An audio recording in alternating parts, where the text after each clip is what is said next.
Hello, नमस्कार. मी अंजली रेसिपीजमध्ये आपले स्वागत आहे. माझ्याकडे अचानकच पाहुणे आलेले. त्यामुळे मी विचार केला की आपण त्यांना मटर पनीरची भाजी तयार करून दिली तर. चला तर मग आज आपण मटर पनीरची रेसिपी बघणार आहोत. तर बघू शकते किती छान आपलं पनीर शिजलेलं आहे.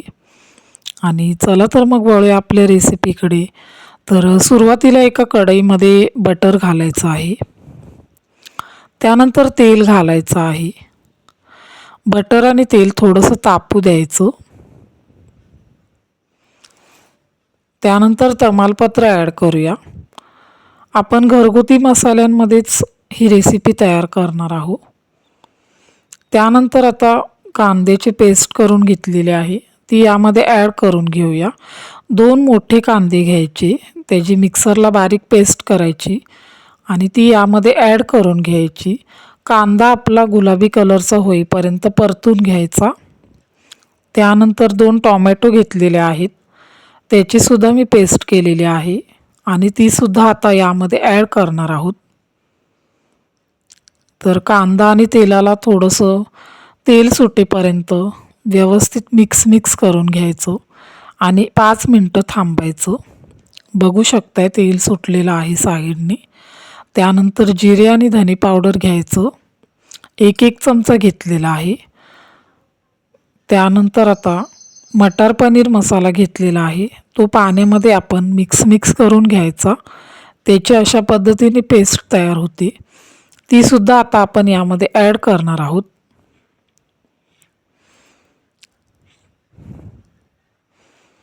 अंजली रेसिपीजला सबस्क्राईब करा.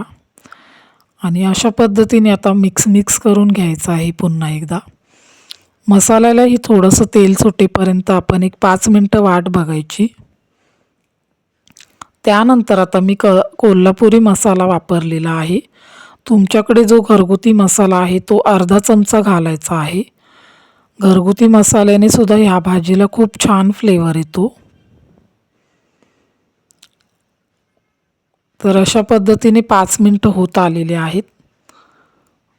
बाजूने आपल्याला तेल सुटलेलं दिसत आहे. चवीनुसार मीठ घालायचं आहे.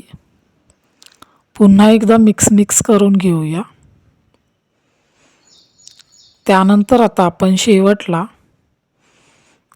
मसाल्याला थोडंसं पाणी सुटल्यानंतर आपण पाणी ओतायचं आहे.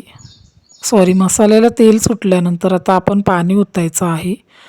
त्यानंतर आता शेवटला आपण मटार घालायचे आहेत आणि पनीरसुद्धा घालायचं आहे.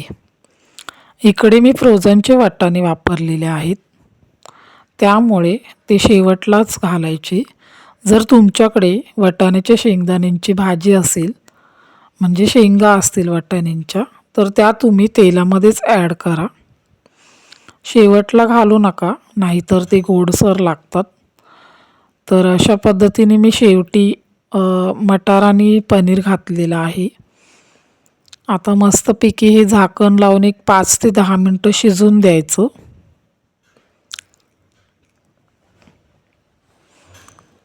पाच मिनटं किंवा 10 मिनटं वेट करायचं.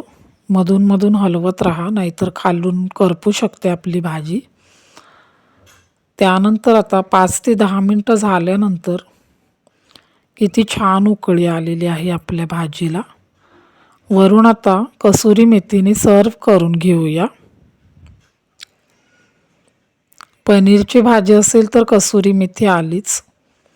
कसुरी मेथीने असा वेगळाच फ्लेवर येतो, त्यामुळे कसुरी मेथी ॲड केलीच पाहिजे.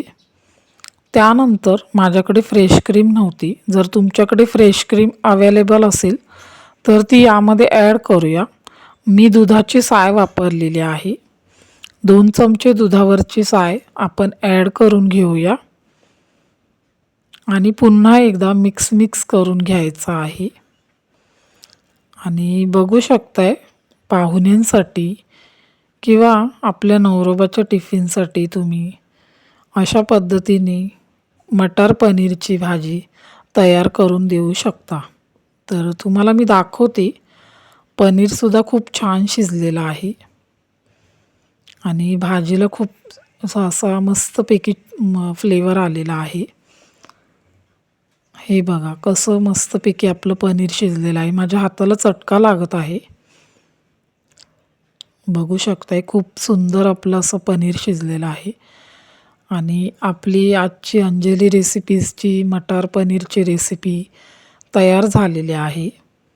आणि अशाच नवनवीन रेसिपीजसाठी अंजली रेसिपीजला सबस्क्राईब करा आणि शेअर करा तुमच्या सगळ्या मित्रमंडळींना.